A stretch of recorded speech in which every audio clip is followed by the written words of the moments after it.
Matilda by Roald Dahl. Read by Miriam Margolyes.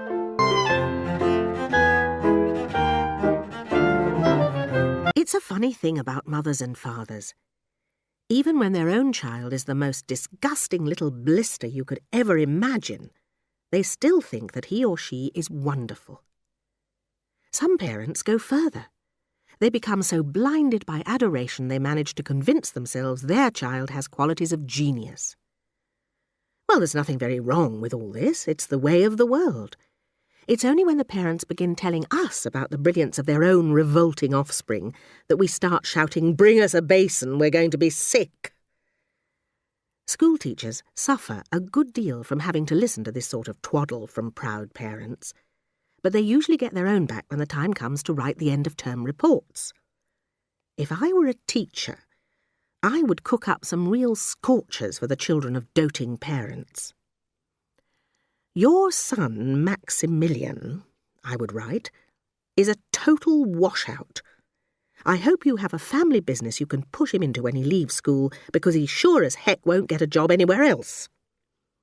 Or, if I were feeling lyrical that day, I might write, "It is a curious truth that grasshoppers have their hearing organs in the sides of the abdomen. Your daughter Vanessa, judging by what she's learnt this term, has no hearing organs at all." I think I might enjoy writing end-of-term reports for the stinkers in my class. But enough of that. We have to get on. Occasionally, one comes across parents who take the opposite line, who show no interest at all in their children, and these, of course, are far worse than the doting ones. Mr. and Mrs. Wormwood were two such parents.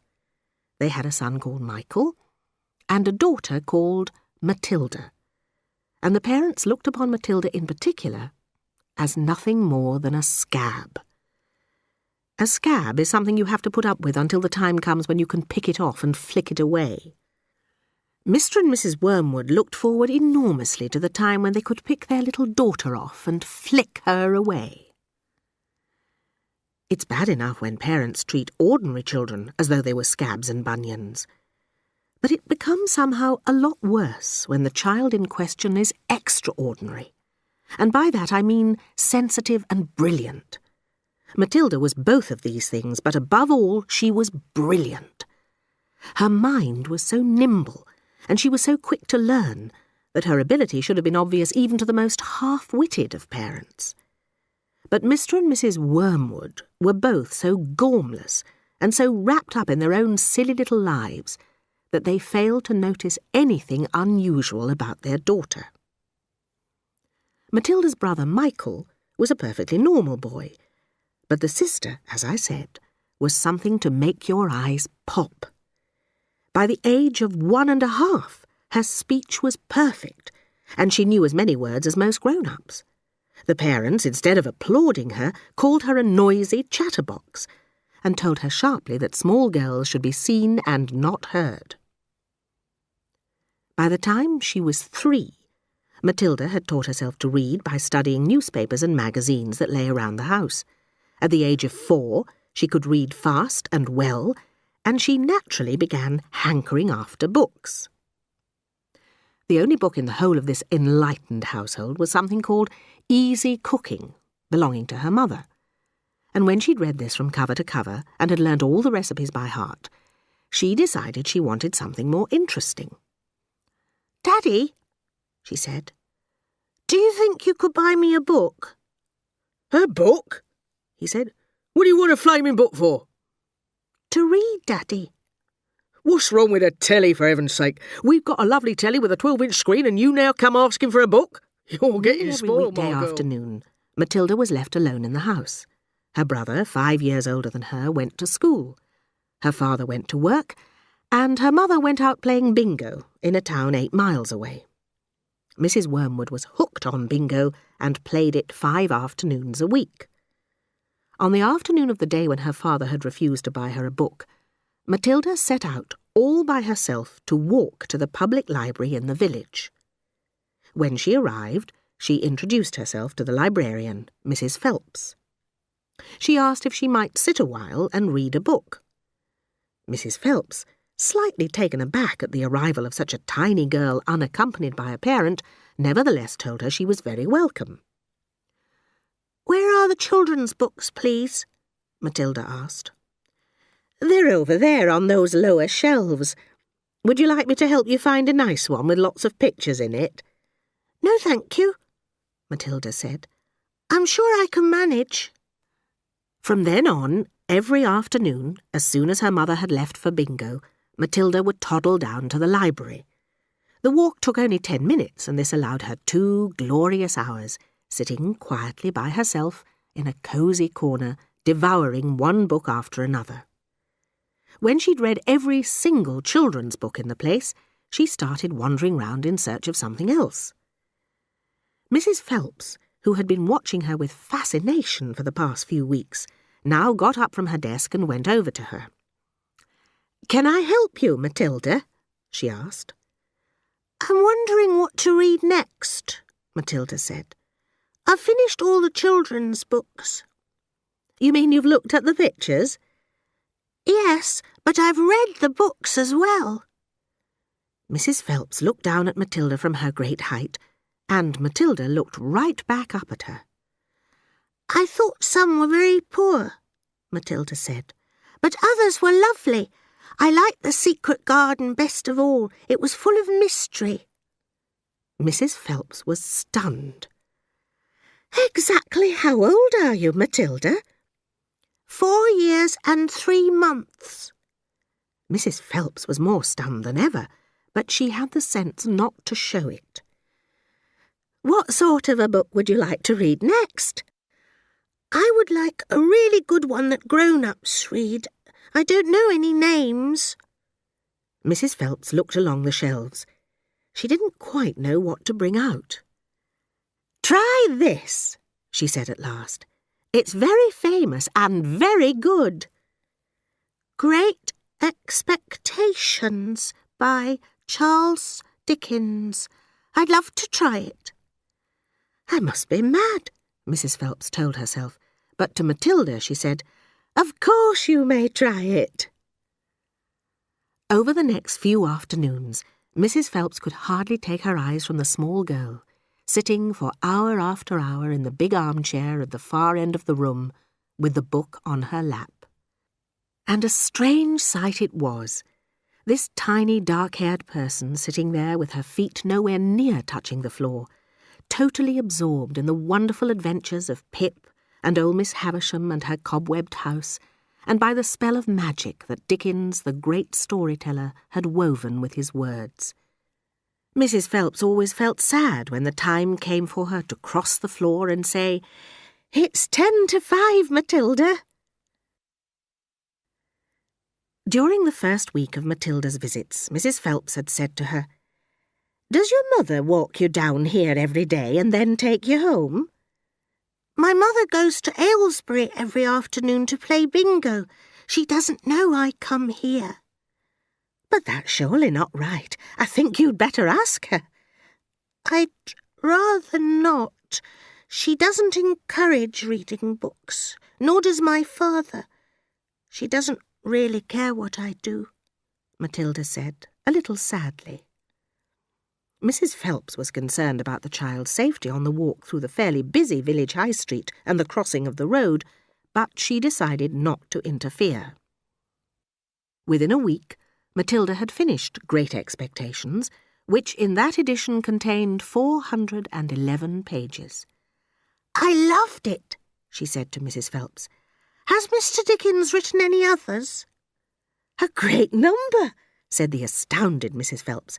"Shall I choose you another?" Under Mrs. Phelps's watchful and compassionate eye, Matilda read the following books: Nicholas Nickleby by Charles Dickens, Oliver Twist by Charles Dickens, Jane Eyre by Charlotte Bronte, Pride and Prejudice by Jane Austen, Tess of the d'Urbervilles by Thomas Hardy, Gone to Earth by Mary Webb, Kim by Rudyard Kipling, The Invisible Man by H.G. Wells, The Old Man and the Sea by Ernest Hemingway, The Sound and the Fury by William Faulkner, The Grapes of Wrath by John Steinbeck, The Good Companions by J.B. Priestley, Brighton Rock by Graham Greene, Animal Farm by George Orwell.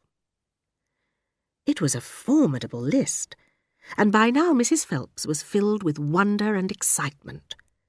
Almost anyone else witnessing the achievements of this small child would have been tempted to make a great fuss and shout the news all over the village and beyond. But not so Mrs. Phelps.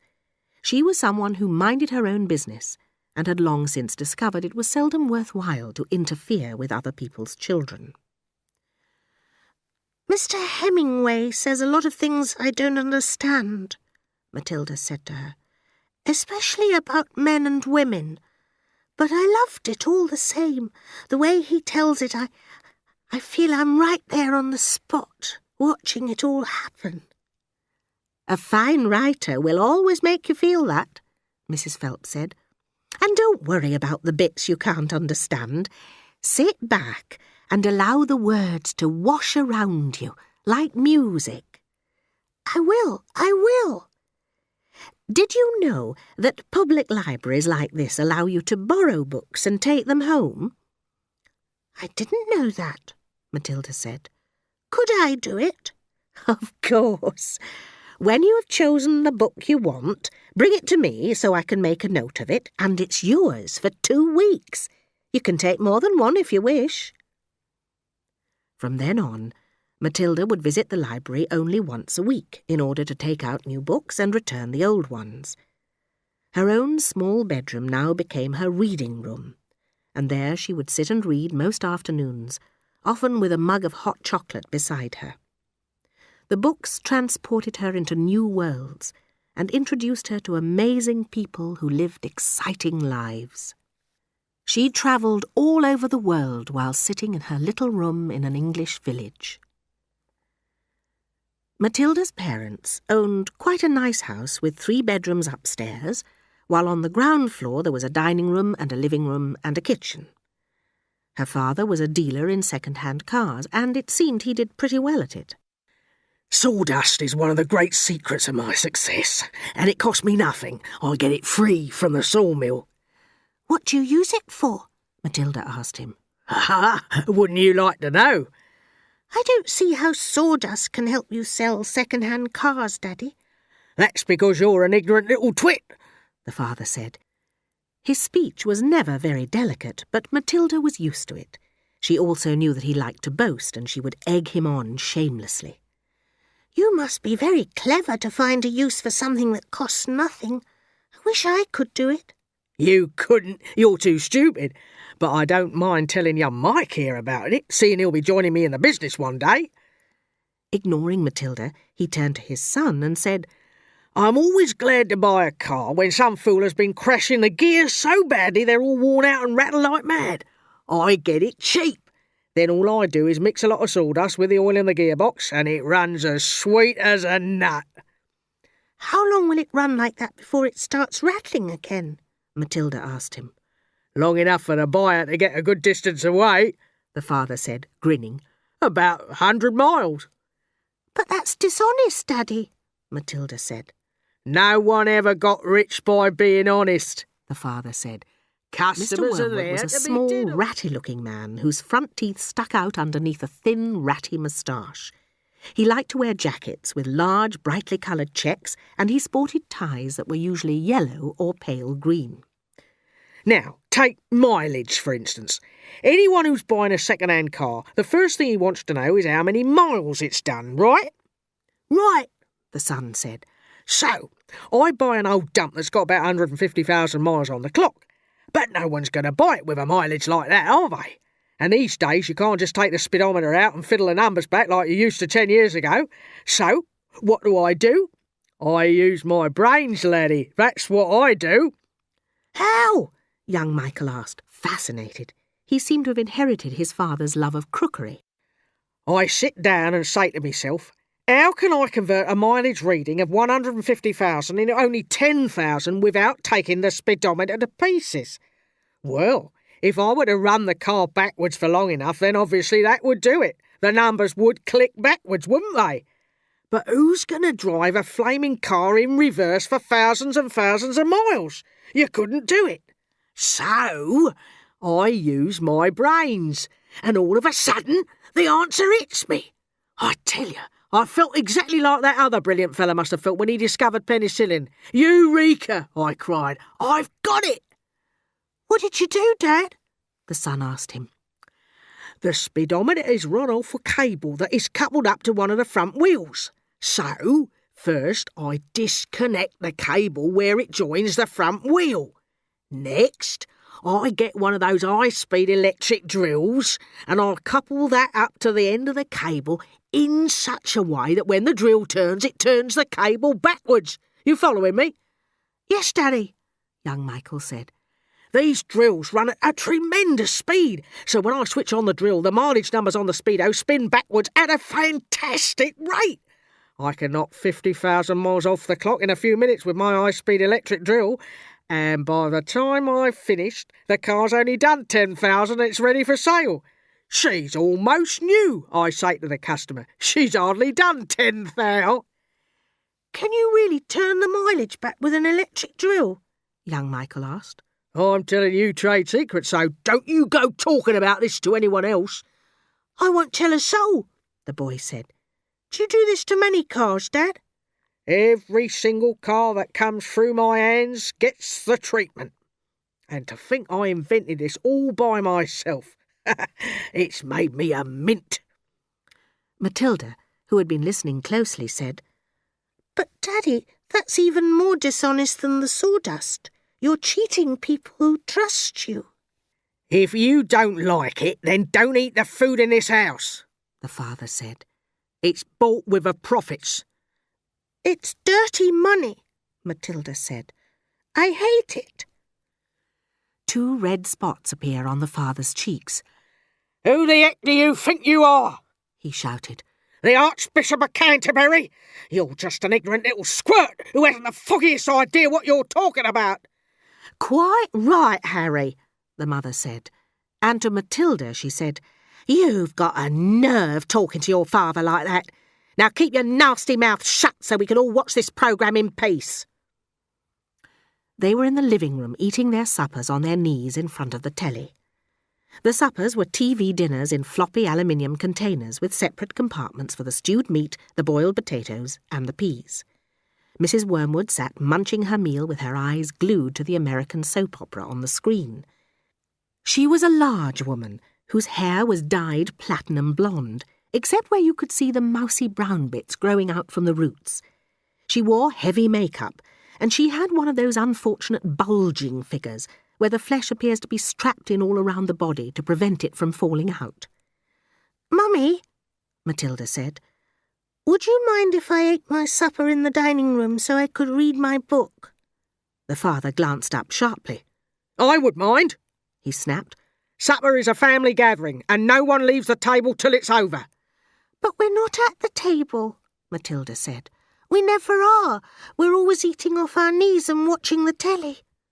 What's wrong with watching the telly, may I ask? The father said.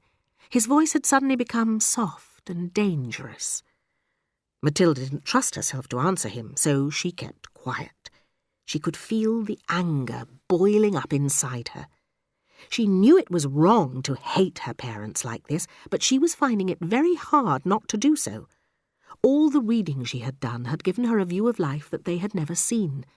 If only they would read a little Dickens or Kipling, they would soon discover there was more to life than cheating people and watching television.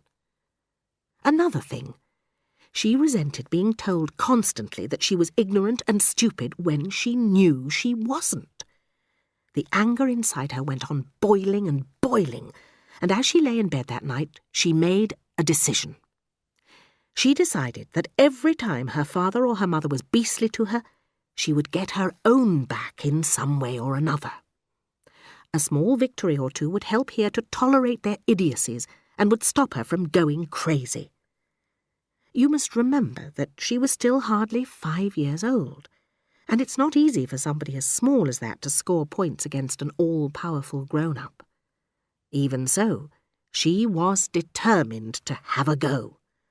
Her father, after what had happened in front of the telly that evening, was first on her list. Just before the father left for his beastly second-hand car garage, Matilda slipped into the cloakroom and got hold of the hat he wore each day to work. She had to stand on her toes and reach up as high as she could with a walking stick in order to hook the hat off the peg. The hat itself was one of those flat-topped pork pie jobs with a jay's feather stuck in the hatband, and Mr. Wormwood was very proud of it. Matilda, holding the hat in one hand and a thin tube of superglue in the other, proceeded to squeeze a line of glue very neatly all round the inside rim of the hat. Then she carefully hooked the hat back onto the peg with the walking stick.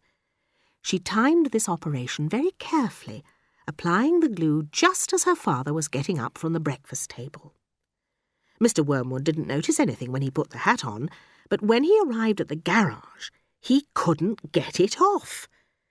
Superglue is very powerful stuff, so powerful it will take your skin off if you pull too hard. Mr. Wormwood didn't want to be scalped, so he had to keep the hat on his head the whole day long. When he got home that evening, he still couldn't get the hat off. "Don't be silly," his wife said. "Come here, I'll take it off for you." She gave the hat a sharp yank. Mr. Wormwood let out a yell that rattled the window panes. "Ow!" he screamed. Don't do that! You'll take half the skin off me forehead. Matilda, nestling in her usual chair, was watching this performance over the rim of her book. "What's the matter, Daddy? Has your head suddenly swollen or something?" The father glared at his daughter with deep suspicion, but said nothing. How could he? Mrs. Wormwood said to him, "It must be superglue. It couldn't be anything else. That'll teach you to go playing round with nasty stuff like that." "I haven't touched the flaming stuff," Mr. Wormwood shouted. "You should read the label on the tube before you start messing about with dangerous products," said Mrs. Wormwood. "You stupid witch!" Mr. Wormwood shouted. "Do you think I'm so stupid I'd glue this thing to my head on purpose?" Mr. Wormwood had to keep his hat on all through supper in front of the television, and when he went to bed he tried again to get the thing off, and so did his wife. But it wouldn't budge. "How am I going to have my shower?" he demanded. "You'll just have to do without it, won't you?" his wife told him. And later on, as she watched her skinny little husband skulking around the bedroom in his purple-striped pyjamas with a pork pie hat on his head, she thought how stupid he looked. Mr. Wormwood discovered that the worst thing about having a permanent hat on his head was having to sleep in it. It was impossible to lie comfortably on the pillow. "Now do stop fussing around," his wife said. "I expect it'll slip off easily by the morning." But, come the morning, it wouldn't slip off. So Mrs. Wormwood took a pair of scissors and cut the thing off his head, bit by bit, first the top and then the brim. Where the inner band had stuck to the hair all round the sides and back, she had to chop the hair off right to the skin, so that he finished up with a bald white ring round his head, like some sort of monk. And in the front, where the band had stuck directly to the bare skin, there remained a whole lot of small patches of brown leathery stuff that no amount of washing would get off. At breakfast, Matilda said to him, "You must try to get those bits off your forehead, Daddy. It looks as though you've got little brown insects crawling about all over you." "Be quiet!" the father snapped. All in all, it was a most satisfactory exercise. But it was surely too much to hope that it had taught the father a permanent lesson.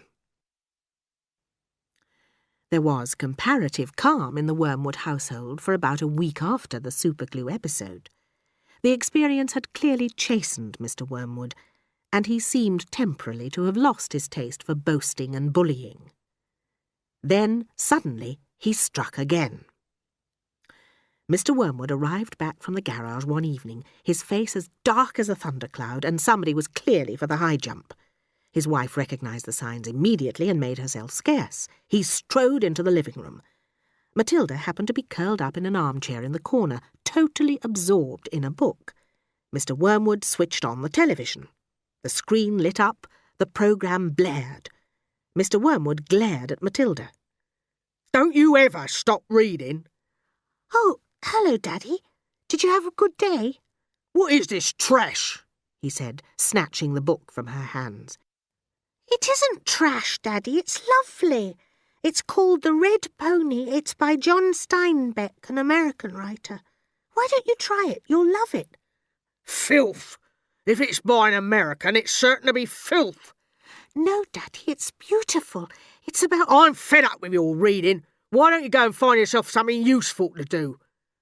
With frightening suddenness, Matilda's father began ripping the pages out of the book in handfuls and throwing them in the waste-paper basket.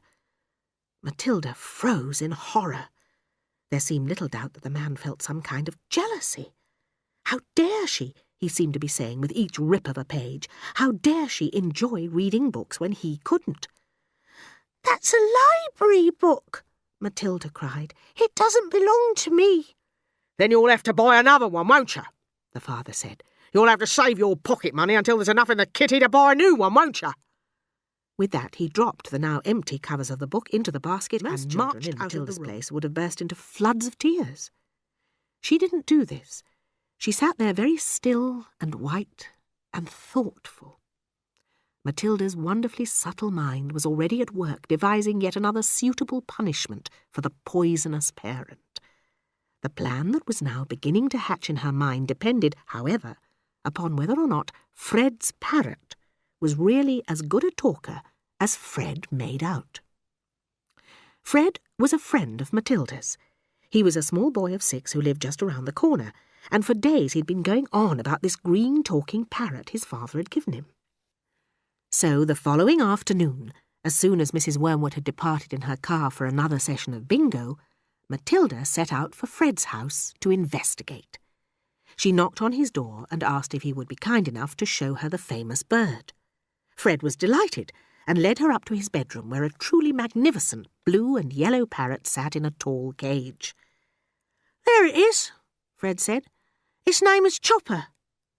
Make it talk, Matilda said. You can't make it talk, Fred said.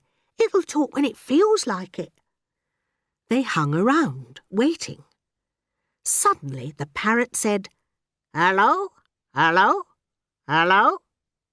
It was exactly like a human voice. Matilda said, That's amazing. What else can it say? Rattle my bones, the parrot said, giving a wonderful imitation of a spooky voice.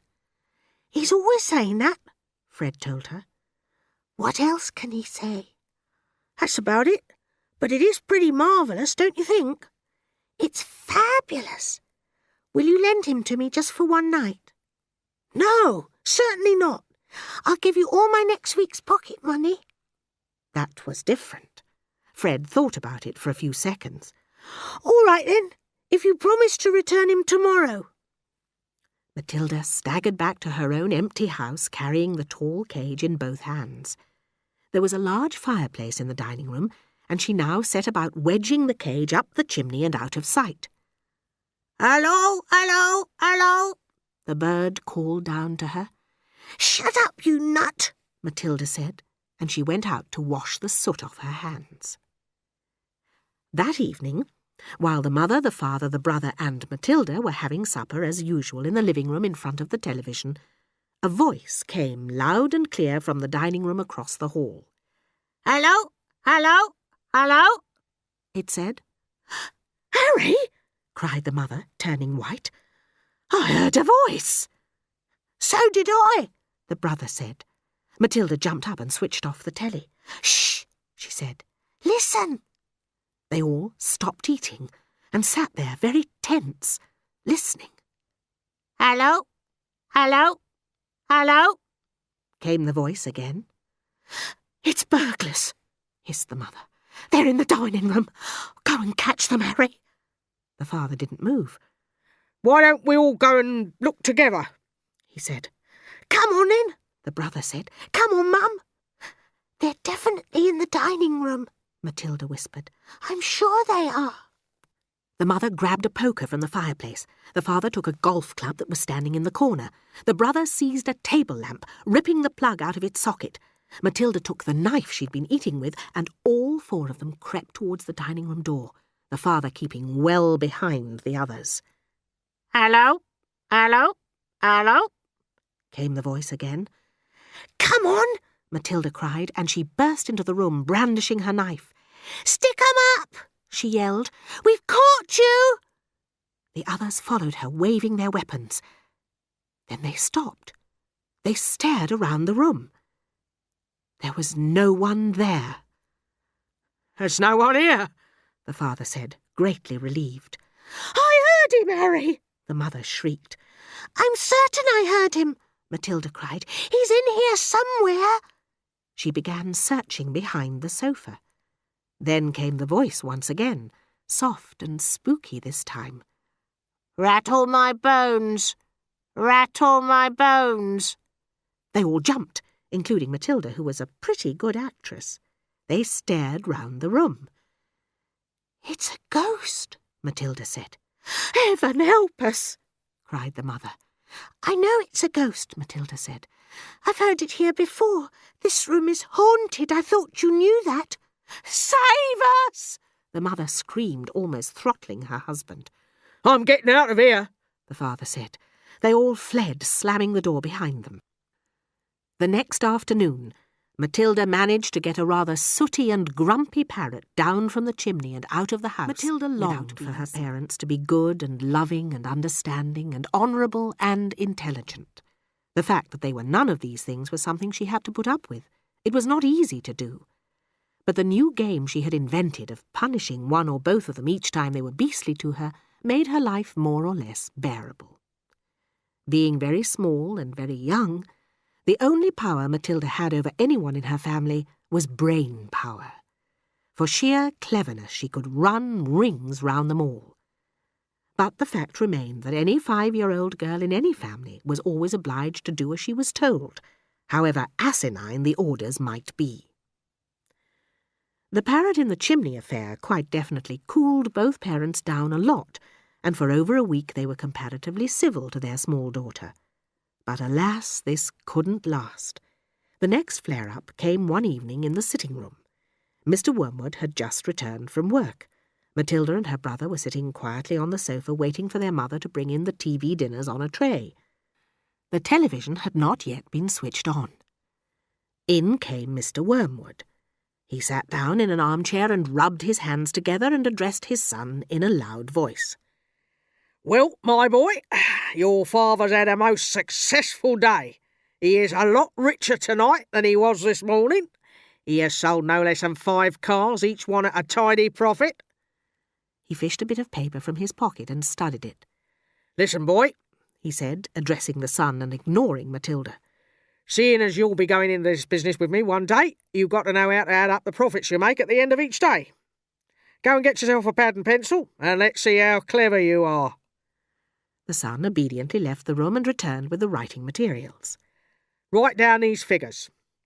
Car number 1 was bought for £278 and sold for £1,425. Got that? The 10-year-old boy wrote the 2 separate amounts down, slowly and carefully. Car number 2 cost £118 and sold for £760. Got it? Yes, Dad, I've got that. Car number 3 cost £111 and sold for £999.50. And that, by the way, is another of my nifty little tricks to diddle the customer. Never ask for a big round figure. Always go just below it. Never say £1,000. Always say £999.50. It sounds much less, but it isn't. Clever, isn't it? You're brilliant, Dad. Car number 4 cost £86, a real wreck that was, and sold for £699.50. Not too fast, the son said, writing the numbers down. Car number 5 cost £637 and sold for £1,649.50. You got all those figures written down, son? Yes, Daddy, the boy said, crouching over his pad and carefully writing. Very well. Now, work out the profit I made on each of the 5 cars and add up the total. Then you'll be able to tell me how much money your rather brilliant father made altogether today. That's a lot of sums, the boy said. Of course it's a lot of sums, But when you're in big business like I am, you've got to be hot stuff at arithmetic. I've practically got a computer inside my head. It took me less than 10 minutes to work the whole thing out. You mean you did it in your head, Dad? The son asked, goggling. Well, not exactly. Nobody could do that. But it didn't take me long. When you're finished, tell me what you think my profit was for the day. I've got the final total written down here, and I'll tell you if you're right. Matilda said quietly, Dad, you made exactly £4,303.50 altogether. Don't butt in, the father said. Your brother and I are busy with high finance. But, Dad... Shut up! Stop guessing and trying to be clever. Look at your answer, Dad, Matilda said gently. £4,303.50. Is that what you've got, Dad? The father glanced down at the paper in his hand. He seemed to stiffen. Then he said, Say that again.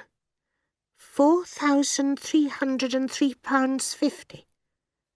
There was another silence. The father's face was beginning to go dark red. You little cheat! The father suddenly shouted. You've looked at my bit of paper! Daddy, I'm on the other side of the room. Don't give me that rubbish. No one in the world could give the right answer just like that, especially a girl. You're a little cheat, madam, that's what you are. At that point, the mother came in carrying a large tray on which were the 4 suppers. This time it was fish and chips, which Mrs. Wormwood had picked up in the fish and chip shop on her way home from bingo. What are you looking so red in the face about, Harry? She said as she put the tray down on the coffee table. Your daughter's a cheat and a liar, the father said. Turn the telly on and let's not have any more talk. Mind that this latest display of foulness by her father deserved severe punishment. By the time she went up to bed, her mind was made up. The next morning, she got up early and went into the bathroom and locked the door. As we already know, Mrs. Wormwood's hair was dyed a brilliant platinum blonde. The big dyeing job was done twice a year at the hairdresser's, but every month or so in between, Mrs. Wormwood used to freshen it up by giving it a rinse in the wash basin with something called platinum blonde hair dye extra strong. The bottle of platinum blonde hair dye extra strong was kept in the cupboard in the bathroom. Matilda's father had a fine crop of black hair, which he parted in the middle and of which he was exceedingly proud. Good strong hair, he was fond of saying, means there's a good strong brain underneath. He kept his hair looking bright and strong, or so he thought, by rubbing into it every morning large quantities of a lotion called Oil of Violets Hair Tonic. A very vigorous scalp massage with Oil of Violets took place daily after shaving was completed. Now, in the early morning privacy of the bathroom, Matilda unscrewed the cap of her father's Oil of Violets and tipped 3/4 of the contents down the drain. Then she filled the bottle up with her mother's platinum blonde hair dye extra strong. She carefully left enough of her father's original hair tonic in the bottle so that when she gave it a good shake, the whole thing still looked reasonably purple. At breakfast time, Matilda sat quietly at the dining-room table eating her cornflakes. Her brother sat opposite her with his back to the door, devouring hunks of bread. The mother was just out of sight around the corner in the kitchen making Mr. Wormwood's breakfast, which always had to be 2 fried eggs on fried bread with 3 pork sausages and 3 strips of bacon and some fried tomatoes. At this point, Mr. Wormwood came noisily into the room. He always had to make his appearance felt immediately by creating a lot of noise and clatter. On this occasion, he strode in and slapped his son on the back and shouted, Well, me boy, your father feels he's in for another great money-making day today. Matilda kept her face bent low over her cornflakes. She didn't dare look up. The father was just moving round to sit at the head of the table when the mother came sweeping out of the kitchen carrying a huge plate piled high with eggs and sausages and bacon and tomatoes. She looked up. She caught sight of her husband. She stopped dead. Then she let out a scream that seemed to lift her right up into the air, and she dropped the plate with a crash and a splash onto the floor. What the heck's the matter with you, woman? He shouted. Look at the mess you've made on the carpet. Your hair! The mother was shrieking. "What have you done to your ear?" "What's wrong with my ear, for heaven's sake?" he said. "Oh, my God, Dad! What have you done to your ear?" the son shouted. Matilda said nothing. She simply sat there admiring the wonderful effect of her own handiwork. Mr. Wormwood's fine crop of black hair was now a dirty silver. You've dyed it!" shrieked the mother. "You look like a freak!" "What the blazes are you all talking about?" the father yelled. "Get me a mirror!" The mother's handbag lay on a chair at the other end of the table. She opened the bag and got out a powder compact that had a small round mirror on the inside of the lid. She opened the compact and handed it to her husband.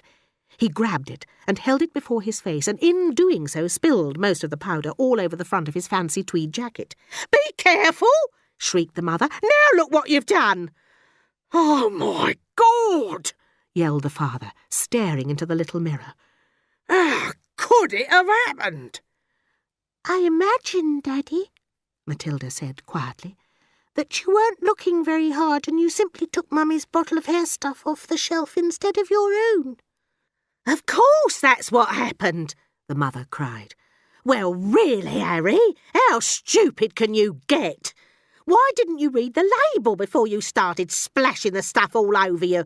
Mine's terribly strong. It'll probably take all your hair off in the end." "You mean I'm going to lose all my hair?" "I think you will," the mother said. "Peroxide is a very powerful chemical. It's what they put down the lavatory to disinfect the pan, only they give it another name." "What shall I do? Tell me quick what to do before it starts falling out." Matilda said, "I'd give it a good wash, Dad, if I were you, with soap and water, but you'll have to hurry." "Will that change the colour back?" the father asked anxiously. "Of course it won't. You'll have to have it dyed black," the mother said.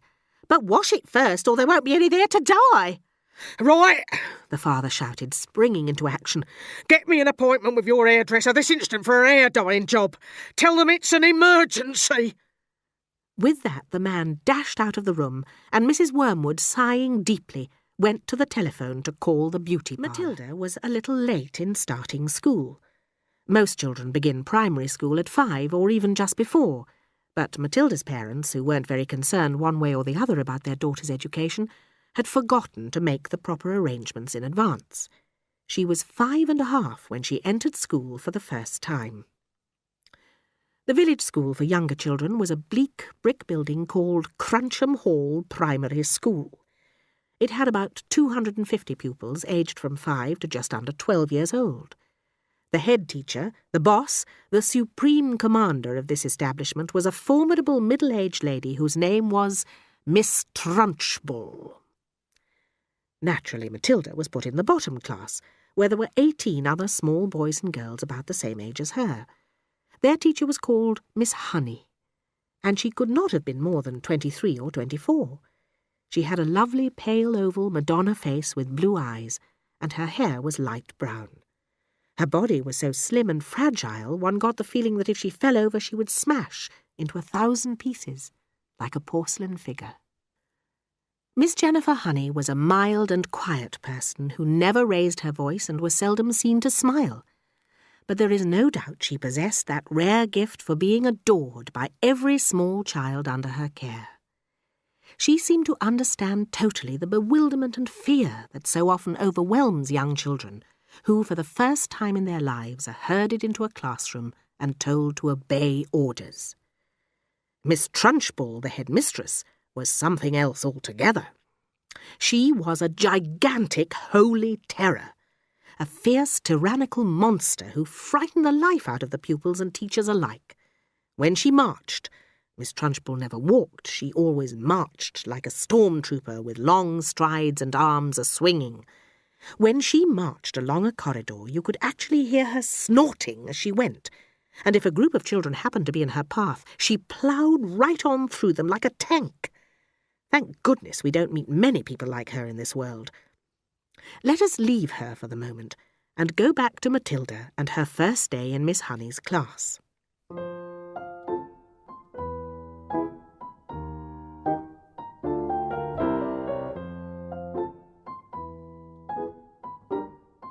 After the usual business of going through all the names of the children, Miss Honey handed out a brand new exercise book to each pupil.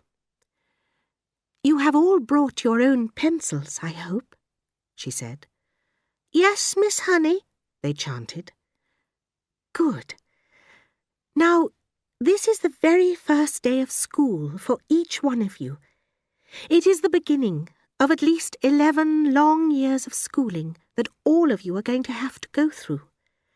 And 6 of those years will be spent right here at Cruncham Hall, where, as you know, your headmistress is Miss Trunchbull. Let me, for your own good, tell you something about Miss Trunchbull.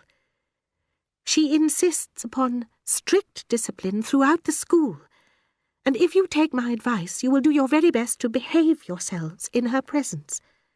Never argue with her. Always do as she says.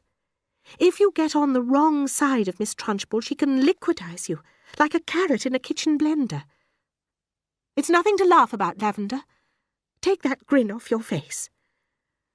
All of you will be wise to remember that Miss Trunchbull deals very severely with anyone who gets out of line in this school. Have you got the message?" "Yes, Miss Honey," chirruped 18 eager little voices. "I, myself," Miss Honey went on, "want to help you to learn as much as possible while you're in this class. For example, by the end of this week, I shall expect every one of you to know the 2 times table by heart. And in a year's time, I hope you will know all the multiplication tables up to 12. It will help you enormously if you do. Now then, do any of you happen to have learnt the 2 times table already?" Matilda put up her hand. She was the only one. Miss Honey looked carefully at the tiny girl with dark hair and a round, serious face sitting in the second row. "Wonderful," she said. "Please stand up and recite as much of it as you can." Matilda stood up and began to say the 2 times table. When she got to twice 12 is 24, she didn't stop. She went right on with twice 13 is 26, twice 14 is 28, twice 15 is 30, twice 16... "Stop!" Miss Honey said. She had been listening slightly spellbound to this smooth recital, and now she said, "How far can you go?" "How far?" Matilda said. "Well, I don't really know, Miss Honey. For quite a long way, I think." Miss Honey took a few moments to let this curious statement sink in. "You mean," she said, "that you could tell me what 2 times 28 is?" "Yes, Miss Honey." "What is it?" 56, Miss Honey." "What about something much harder, like 2 times 487? Could you tell me that?" "I think so, yes." "Are you sure?" "Why, yes, Miss Honey." "What is it then? 2 times 487? 974, Matilda said immediately. She spoke quietly and politely and without any sign of showing off. Miss Honey gazed at Matilda with absolute amazement, but when she next spoke she kept her voice level. "That is really splendid," she said. "But of course multiplying by 2 is a lot easier than some of the bigger numbers. What about the other multiplication tables? Do you know any of those?" "I think so, Miss Honey." "Which ones, Matilda? How far have you got?" I don't know what you mean." "What I mean is, do you, for instance, know the 3 times table?" "Yes, Miss Honey." "And the 4 times?" "Yes, Miss Honey." "Well, how many do you know, Matilda? Do you know all the way up to the 12 times table?" "Yes, Miss Honey." "What are 12 sevens?" 84, Matilda said. Miss Honey paused and leaned back in her chair. She had never come across a 5-year-old before, or indeed a 10-year-old, who could multiply with such facility. "I hope the rest of you are listening to this," she said to the class. "Matilda is a very lucky girl. She has wonderful parents who have already taught her to multiply lots of numbers. Was it your mother, Matilda, who taught you?" No, Miss Honey, it wasn't. You must have a great father, then. He must be a brilliant teacher. No, Miss Honey, Matilda said quietly. My father did not teach me. You mean you taught yourself? I don't quite know, Matilda said quietly. It's just that I don't find it very difficult to multiply one number by another. Miss Honey took a deep breath and let it out slowly. She looked again at the small girl with bright eyes standing beside her desk, so sensible and solemn. You say you don't find it difficult to multiply one number by another? Could you try to explain that a little bit? For instance, if I asked you to multiply 14 by 19... No, that's too difficult. It's 266, Matilda said softly. Miss Honey stared at her. Then she picked up a pencil and quickly worked out the sum on a piece of paper. Miss Honey put down her pencil and removed her spectacles and began to polish the lenses with a piece of tissue. The class remained quiet, watching her and waiting for what was coming next. Matilda was still standing up beside her desk. Now tell me, Matilda, Miss Honey said, still polishing. Try to tell me exactly what goes on inside your head when you get a multiplication like that to do. You obviously have to work it out in some way, but you seem able to arrive at the answer almost instantly. Take the one you've just done, 14 multiplied by 19. I simply put the 14 down in my head and multiply it by 19. I'm afraid I don't know how else to explain it. I've always said to myself that if a little pocket calculator can do it, why shouldn't I? Why not indeed? The human brain is an amazing thing. I think it's a lot better than a lump of metal, Matilda said. That's all a calculator is. How right you are, Miss Honey said. Pocket calculators are not allowed in this school anyway. Miss Honey was feeling quite quivery. There was no doubt in her mind that she had met a truly extraordinary mathematical brain, and words like child genius and prodigy went flitting through her head. She knew that these sort of wonders do pop up in the world from time to time, but only once or twice in 100 years. After all, Mozart was only 5 when he started composing for the piano, and look what happened to him. It's not fair, Lavender said.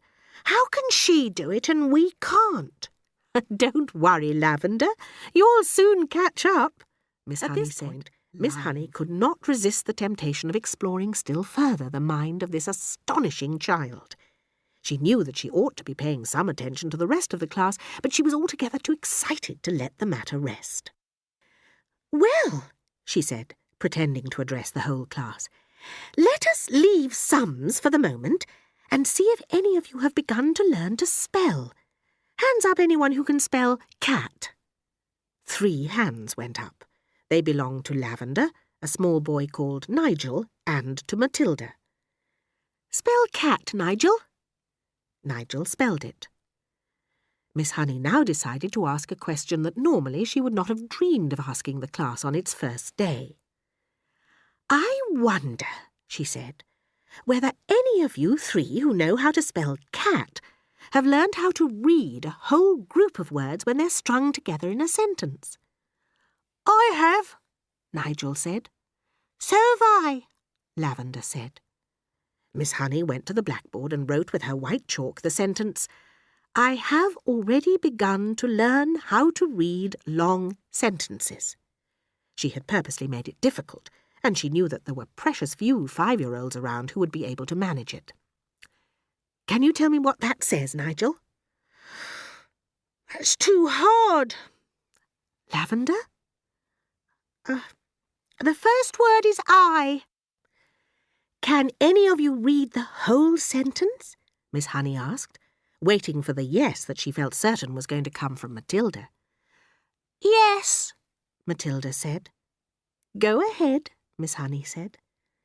Matilda read the sentence without any hesitation at all. That really is very good indeed, Miss Honey said, making the understatement of her life. How much can you read, Matilda? I think I can read most things, Miss Honey, Matilda said, though I'm afraid I can't always understand the meanings.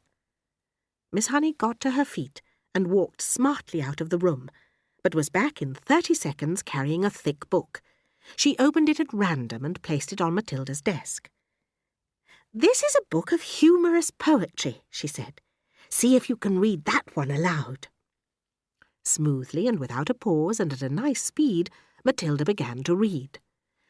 An epicure dining at Crewe found a rather large mouse in his stew. Cried the waiter, "Don't shout and wave it about, or the rest will be wanting one too." Several children saw the funny side of the rhyme and laughed. Miss Honey said, "Do you know what an epicure is, Matilda?" "It is someone who is dainty with his eating," Matilda said. "That is correct," Miss Honey said. "And do you happen to know what that particular type of poetry is called?"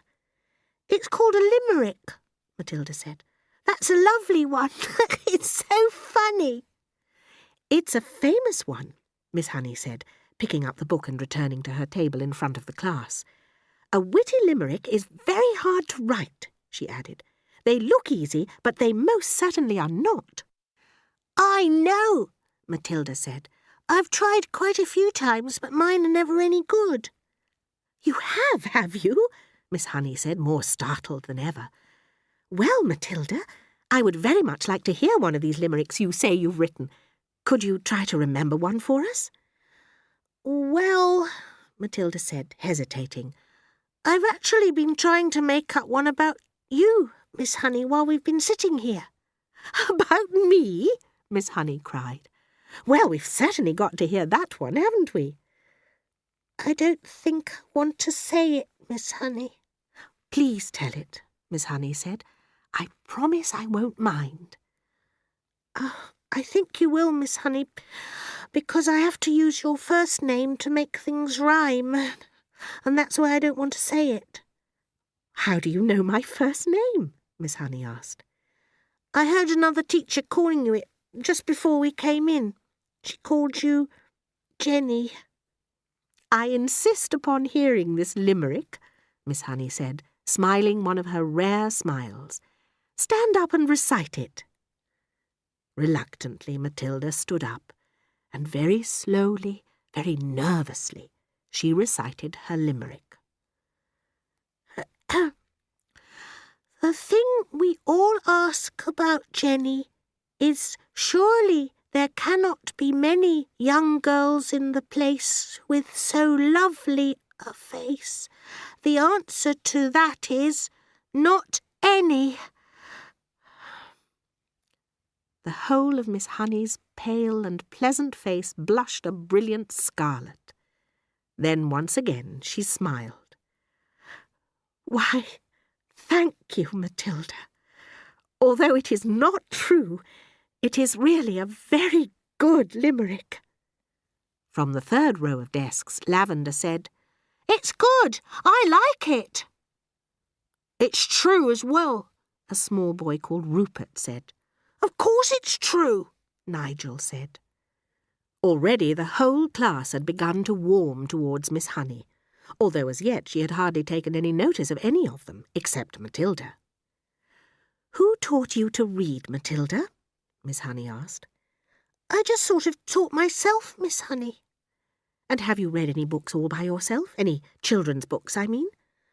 "I've read all the ones that are in the public library in the High Street, Miss Honey." "And did you like them?" "I liked some of them very much indeed," Matilda said, "but I thought others were fairly dull."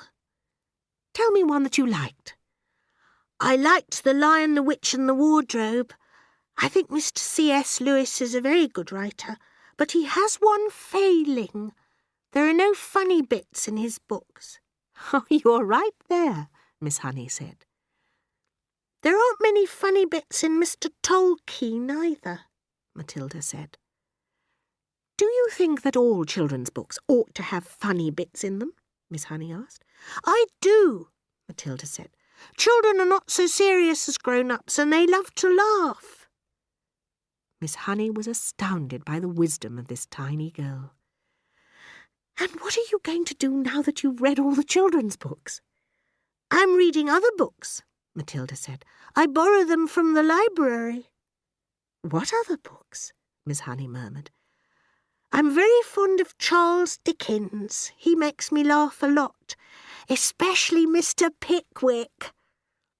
At that moment, the bell in the corridor sounded for the end of class.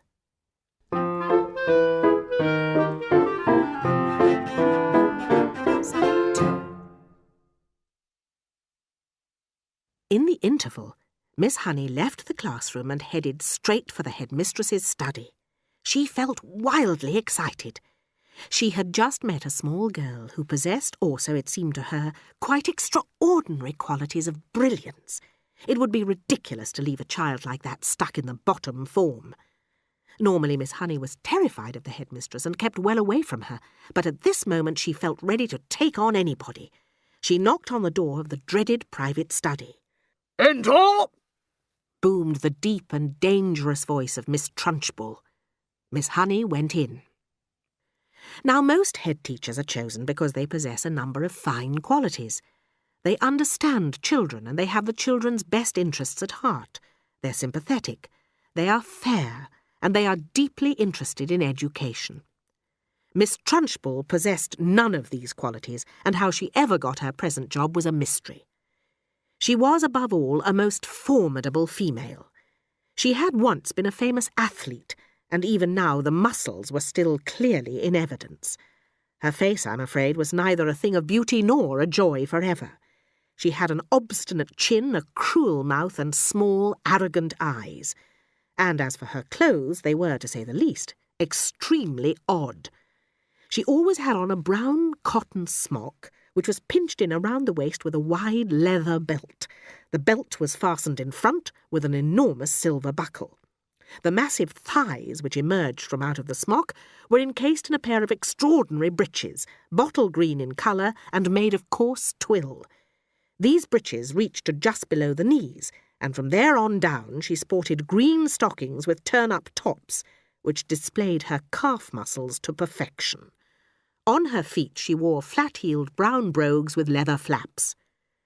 When Miss Honey entered the study, Miss Trunchbull was standing beside her huge desk with a look of scowling impatience on her face. "Yes, Miss Honey, what is it you want? You're looking very flushed and flustered this morning. Have those little stinkers been flicking spitballs at you?" "No, headmistress, nothing like that." "Well, what is it then? I'm a busy woman." There's a little girl in my class called Matilda Wormwood," Miss Honey began. "That's the daughter of the man who owns Wormwood Motors in the village. An excellent person, Wormwood. I was in there only yesterday. He sold me a car, almost new, only done 10,000 miles, a terrific bargain. Yes, I liked Wormwood, a real pillar of our society. He told me the daughter was a bad lot, though.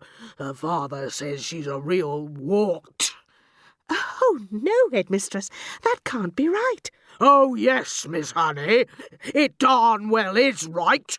In fact, now I come to think of it, I'll bet it was she who put that stink bomb under my desk here, first thing this morning.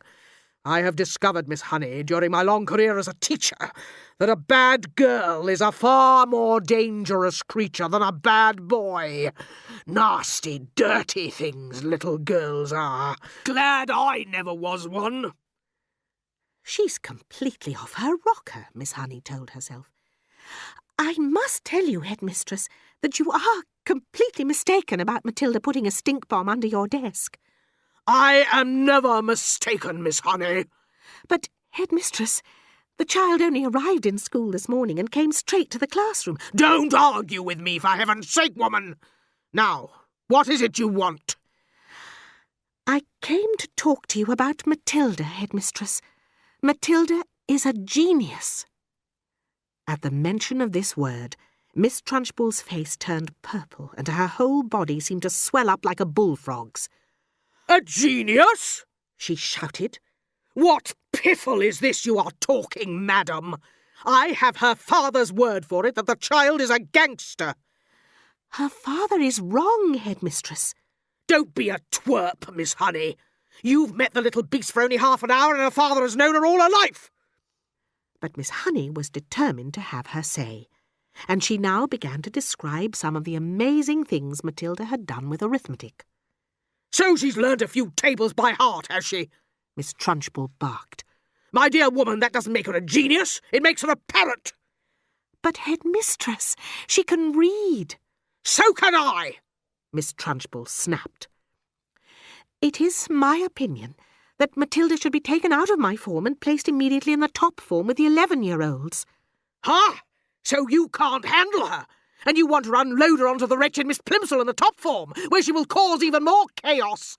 No, that is not my reason at all. Oh, yes, it is.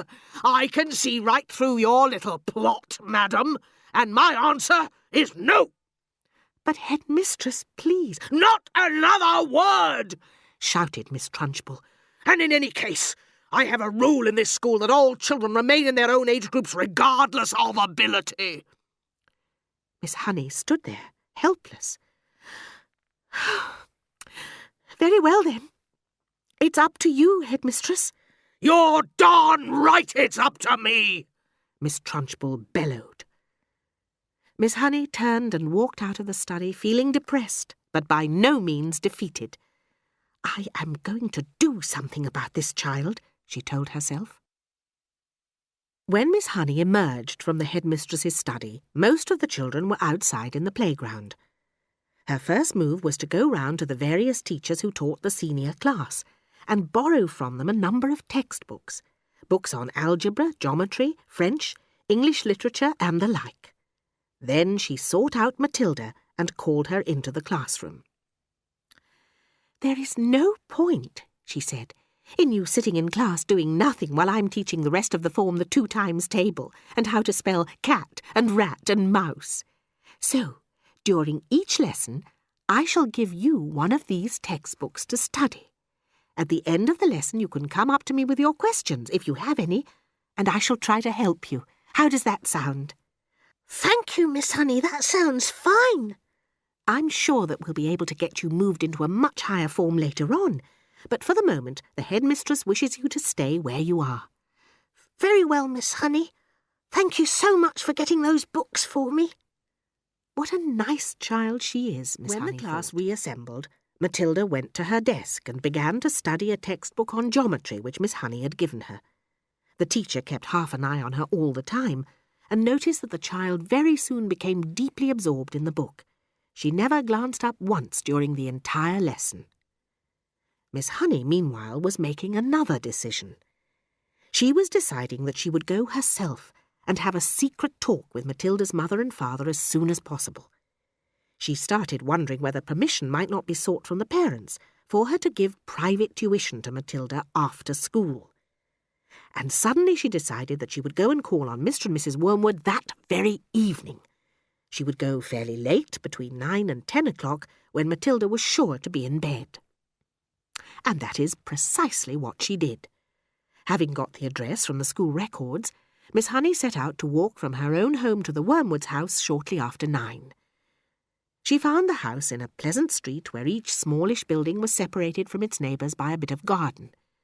It was a modern brick house that could not have been cheap to buy, and the name on the gate said, Cosy Nook. Nosy Cook might have been better, Miss Honey thought. She was given to playing with words in that way. She walked up the path and rang the bell, and while she stood waiting she could hear the television blaring inside. The door was opened by a small, ratty-looking man with a thin, ratty moustache, who was wearing a sports coat that had an orange and red stripe in the material. Yes, he said, peering out at Miss Honey. If you're selling raffle tickets, I don't want any. I'm not, Miss Honey said, and please forgive me for butting in on you like this.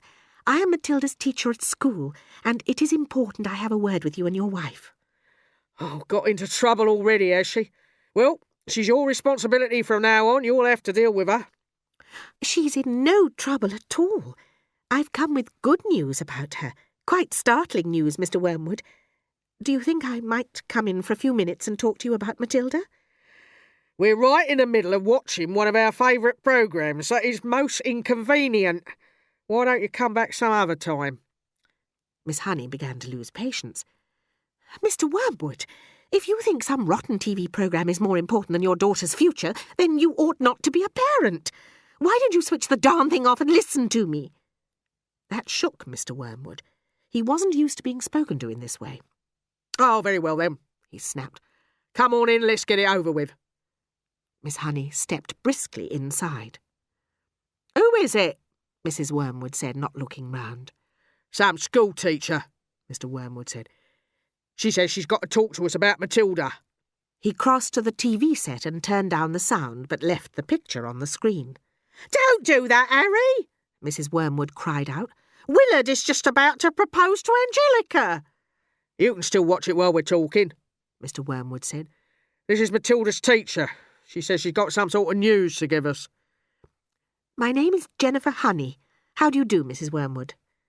Mrs. Wormwood glared at her and said, "What's the trouble, then?" Nobody invited Miss Honey to sit down, so she chose a chair and sat down anyway. "This was your daughter's first day at school." "We know that," Mrs. Wormwood said. "Is that all you came to tell us?" Miss Honey stared hard into the other woman's wet grey eyes, and she allowed the silence to hang in the air until Mrs. Wormwood became uncomfortable. "Do you wish me to explain why I came?" "Get on with it, then," Mrs. Wormwood said. "I'm sure you know," Miss Honey said, "that children in the bottom class at school are not expected to be able to read or spell or juggle with numbers when they first arrive. 5-year-olds can't do that. But Matilda can do it all. And if I am to believe her—" "I wouldn't," Mrs. Wormwood said. She was still ratty at losing the sound on the TV. "Was she lying then?" Miss Honey said, "when she told me that nobody taught her to multiply or to read? Did either of you teach her?" "Teach her what?" Mr. Wormwood said. "To read books," Miss Honey said. "Perhaps you did teach her. Perhaps she was lying. Perhaps you have shelves full of books all over the house. I wouldn't know. Perhaps you are both great readers." "Of course we read," Mr. Wormwood said. "Don't be so daft. I read the autocar and the motor from cover to cover every week." "This child has already read an astonishing number of books." "We don't hold with book reading," Mr. Wormwood said. "You can't make a living from sitting on your fanny and reading storybooks. We don't keep them in the house." "I see. Well, all I came to tell you was that Matilda has a brilliant mind, but I expect you know that already." "Of course I knew she could read," the mother said. "She spends her life in her room buried in some silly book." "But does it not intrigue you that a little 5-year-old child is reading long adult novels by Dickens and Hemingway? Doesn't that make you jump up and down with excitement?" "Not particularly," the mother said. "I'm not in favour of blue-stocking girls. A girl should think about making herself look attractive so she can get a good husband later on. Looks is more important than books, Miss Hunky." "The name is Honey." "Now look at me," Mrs. Wormwood said. "Then look at you. You chose books, I chose looks." Miss Honey looked at the plain, plump person with a smug suet pudding face who was sitting across the room. "What did you say?" she asked. "I said you chose books and I chose looks," Mrs. Wormwood said. "And who's finished up the better off?" Miss Honey decided that if she was going to get anywhere with these people, she must not lose her temper. "I haven't told you all of it yet. Matilda, so far as I can gather at this early stage, is also a kind of mathematical genius. She can multiply complicated figures in her head like lightning." "What's the point of that when you can buy a calculator?" Mr. Wormwood said. "A girl doesn't get a man by being brainy," Mrs. Wormwood said. Miss Honey could hardly believe what she was hearing. She had heard that parents like this existed all over the place, and that their children turned out to be delinquents and dropouts, but it was still a shock to meet a pair of them in the flesh. "Matilda's trouble is that she is so far ahead of everyone else around her that it might be worth thinking about some extra kind of private tuition." I seriously believe that she could be brought up to university standard in 2 or 3 years with the proper coaching. University? Mr. Wormwood shouted. Who wants to go to university, for heaven's sake? All they learn there is bad habits. That is not true. If you had a heart attack this minute and had to call a doctor, that doctor would be a university graduate. If you got sued for selling someone a rotten second-hand car, you'd have to get a lawyer, and he'd be a university graduate too. Do not despise clever people, Mr. Wormwood. But I can see we're not going to agree. I'm sorry I burst in on you like this. Miss Honey rose from her chair and walked out of the room. Mr. Wormwood followed her to the front door and said, Good of you to come, Miss Sawks, or is it Miss Harris? It's neither, Miss Honey said, but let it go. And away The nice she went. thing about Matilda was that if you had met her casually and talked to her, you would have thought she was a perfectly normal 5-and-a-half-year-old child. She displayed almost no outward signs of her brilliance, and she never showed off. It was therefore easy for Matilda to make friends with other children. All those in her class liked her. They knew, of course, that she was clever, because they'd heard her being questioned by Miss Honey on the first day of term. And they also knew that she was allowed to sit quietly with a book during lessons and not pay attention to the teacher. But children of their age do not search deeply for reasons. Among Matilda's newfound friends was the girl called Lavender. Right from the first day of term, the two of them started wandering round together during the morning break and in the lunch hour. Lavender was exceptionally small for her age, a skinny little nymph with deep brown eyes and with dark hair that was cut in a fringe across her forehead.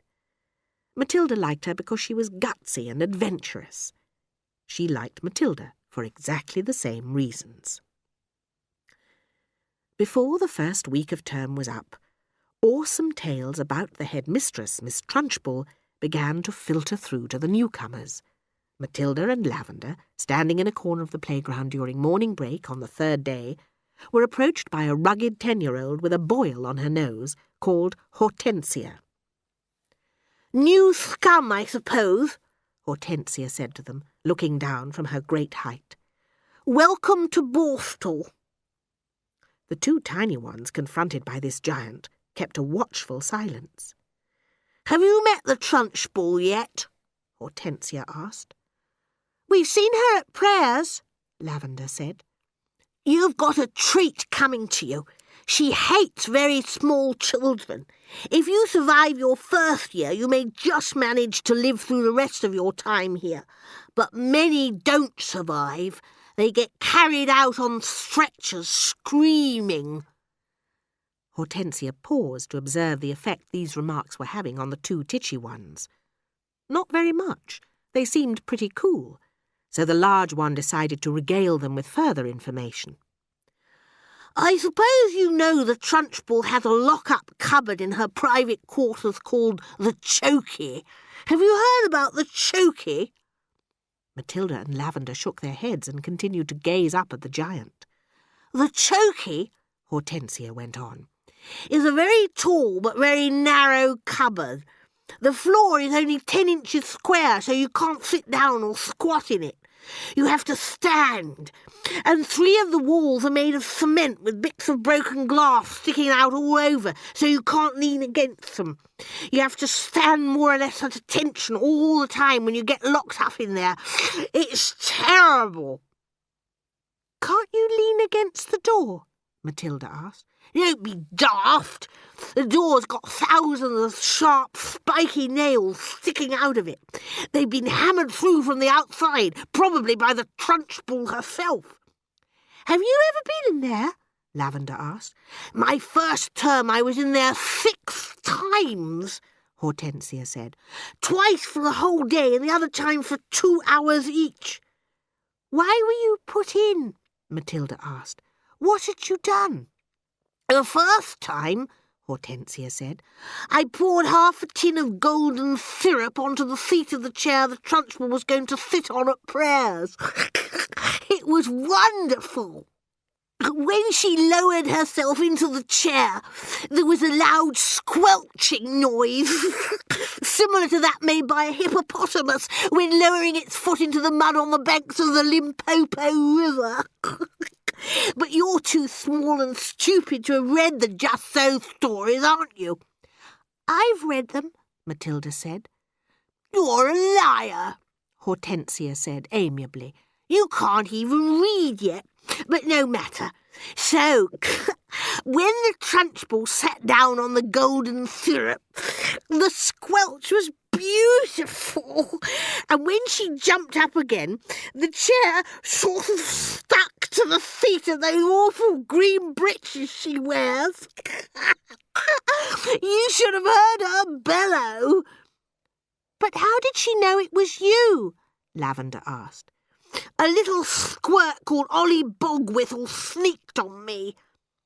And the Trunchbull put you in the chokey for a whole day? Matilda asked, gulping. All day long. I was off my rocker when she let me out.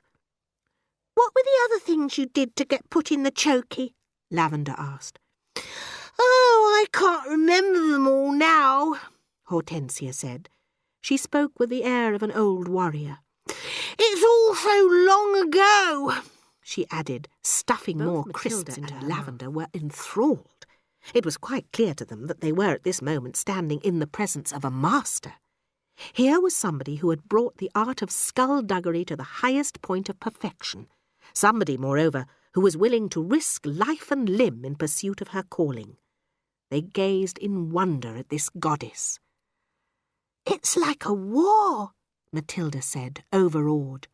You're darn right it's a war, Hortensia cried, and the casualties are terrific. We are the Crusaders, the gallant army fighting for our lives with hardly any weapons at all, and the Trunchbull is the Prince of Darkness, the foul serpent, a fiery dragon with all the weapons at her command. Oh, it's a tough life. We all try to support each other. You can rely on us, Lavender said. No, I can't. You're only shrimps. But you never know. We may find a use for you one day in some undercover job. Tell us just a little bit more about what she does, Matilda said. Please do. I mustn't frighten you before you've been here a week, Hortensia said. You won't, Lavender said. We may be small, but we're quite tough. Listen to this, then, Hortensia said. Only yesterday, the Trunchbull caught a boy called Julius Rotwinkle eating licorice all sorts during the scripture lesson, and she simply picked him up by one arm and flung him clear out of the open classroom window. Our classroom is one floor up, and we saw Julius Rotwinkle go sailing out over the garden like a frisbee and landing with a thump in the middle of the lettuces.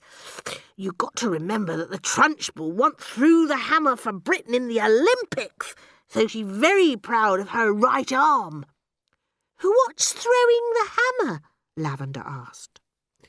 The hammer, Hortensia said, is actually a ruddy great cannonball on the end of a long bit of wire, and the thrower whisks it round and round his or her head faster and faster, and then lets it go. You have to be terrifically strong. The Trunchbull will throw anything around just to keep her arm in, especially children. But don't the parents complain? Matilda asked. Would yours? Hortensia asked. I know mine wouldn't. She treats the mothers and fathers just the same as the children, and they're all scared to death of her. And with that, they got an example of how dangerous the headmistress could be on the very next day.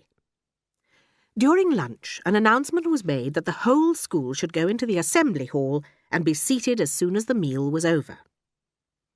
When all the 250 or so boys and girls were settled down in assembly, the Trunchbull marched onto the platform. Where is Bruce Bogtrotter? The Trunchbull barked suddenly. A hand shot up among the seated children. Come up here! An 11-year-old boy who was decidedly large and round stood up and waddled briskly forward. He climbed up onto the platform. Stand over there! The boy stood to one side. He looked nervous. He knew very well he wasn't up there to be presented with a prize. "This clot," boomed the headmistress, "that you see before you is none other than a disgusting criminal, a denizen of the underworld, a member of the mafia, a crook, a pirate, a brigand, a rustler." "Steady on," the boy said. "I mean, dash it all, headmistress." "Do you deny it, you miserable little gumboil? Yesterday morning during break, you sneaked like a serpent into the kitchen and stole a slice of my private chocolate cake from my tea tray."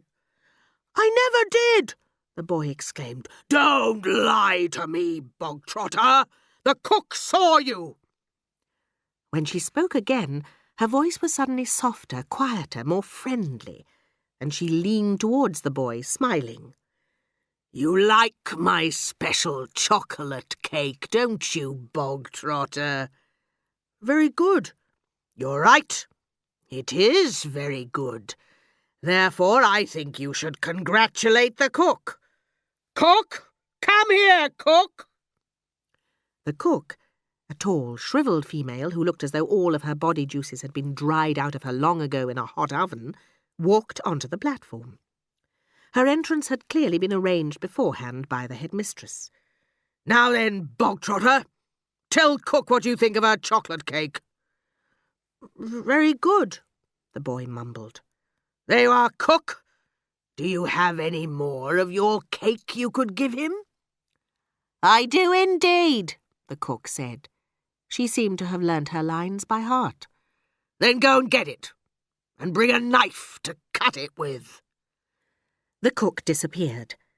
Almost at once she was back again, staggering under the weight of an enormous round chocolate cake on a china platter. The cake was fully 18 inches in diameter, and it was covered with dark brown chocolate icing. "Put it on the table," the Trunchbull said. There was a small table, centre stage, with a chair behind it. The cook placed the cake carefully on the table. "Sit down, bog-trotter," the Trunchbull said. "Sit there." The boy moved cautiously to the table and sat down. He stared at the gigantic cake. "There you are, bog-trotter," the Trunchbull said, and once again her voice became soft, persuasive, even gentle. "It's all for you, every bit of it." "Well, thank you," the boy said, totally bemused. "Thank cook, not me." "Thank you, cook," the boy said. "Come on, then," the Trunchbull said. "Why don't you cut yourself a nice thick slice and try it?" "What now?" the boy said, cautious. "Can't I take it home instead?" "That would be impolite. You must show Cookie here how grateful you are for all the trouble she's taken. Go on, get on with it." The boy picked up the knife and was about to cut into the cake when he stopped. The Trunchbull was not a person who would give someone a whole chocolate cake to eat just out of kindness. Many were guessing that it had been filled with pepper or castor oil, or some other foul-tasting substance that would make the boy violently sick. It might even be arsenic, and he would be dead in 10 seconds flat. "I don't want to eat it." "Taste it, you little brat! You're insulting the cook." Very gingerly the boy began to cut a thin slice of the vast cake. Then he levered the slice out.